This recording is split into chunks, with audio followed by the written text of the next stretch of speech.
Rousseau's social contract theory, key concepts. Social contract theory is a political philosophy that questions the origins of society and the legitimacy of governmental control over individual people. It is an argument that all men have an obligation to do unto others as you would have them do unto you. In what follows, I will briefly sketch the key concepts of Rousseau's model of social contract theory. Rousseau begins the social contract with the most famous words he ever wrote. Men are born free, yet everywhere are in chains. From this provocative opening, Rousseau goes on to describe the myriad ways in which the chains of civil society suppress the natural birthright of man to physical freedom. To Rousseau, the collective grouping of all people who by their consent enter into a civil society is called the sovereign, and this sovereign may be thought of, metaphorically at least, as an individual person with a unified will.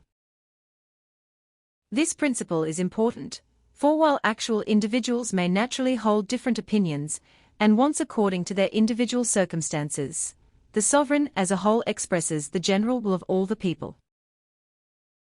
Rousseau defines this general will as the collective need of all to provide for the common good of all. Rousseau describes the ideal form of this social contract and also explains its philosophical underpinnings.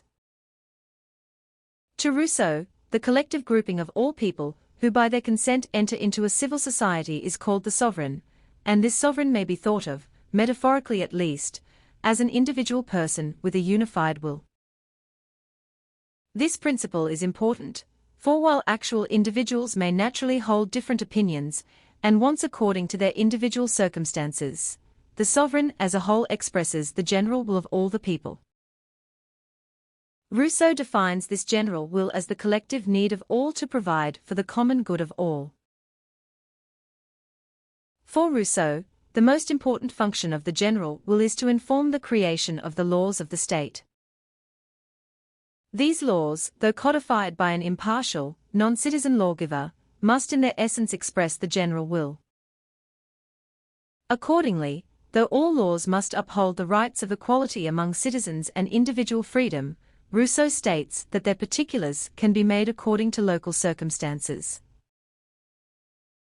Although laws owe their existence to the general will of the sovereign, or the collective of all people, some form of government is necessary to carry out the executive function of enforcing laws and overseeing the day-to-day functioning of the state. Rousseau writes that this government may take different forms, including monarchy, aristocracy, and democracy, according to the size and characteristics of the state, and that all these forms carry different virtues and drawbacks. He claims that monarchy is always the strongest, is particularly suitable to hot climates, and may be necessary in all states in times of crisis. He claims that aristocracy, or rule by the few, is most stable, however, and in most states is the preferable form. Rousseau acknowledges that the sovereign and the government will often have a frictional relationship, as the government is sometimes liable to go against the general will of the people.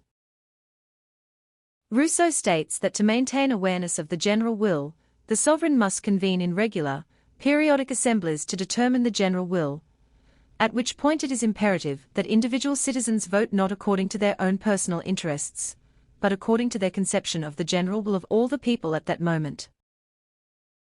As such, in a healthy state, virtually all assembly votes should approach unanimity, as the people will all recognize their common interests. Furthermore, Rousseau explains, it is crucial that all the people exercise their sovereignty by attending such assemblies, for whenever people stop doing so, or elect representatives to do so in their place, their sovereignty is lost. Foreseeing that the conflict between the sovereign and the government may at times be contentious, Rousseau also advocates for the existence of a tribunate, or court, to mediate in all conflicts between the sovereign and the government, or in conflicts between individual people. As we can see, Rousseau's central argument in the social contract is that government attains its right to exist and to govern by the consent of the governed. Today this may not seem too extreme an idea, but it was a radical position when the social contract was published.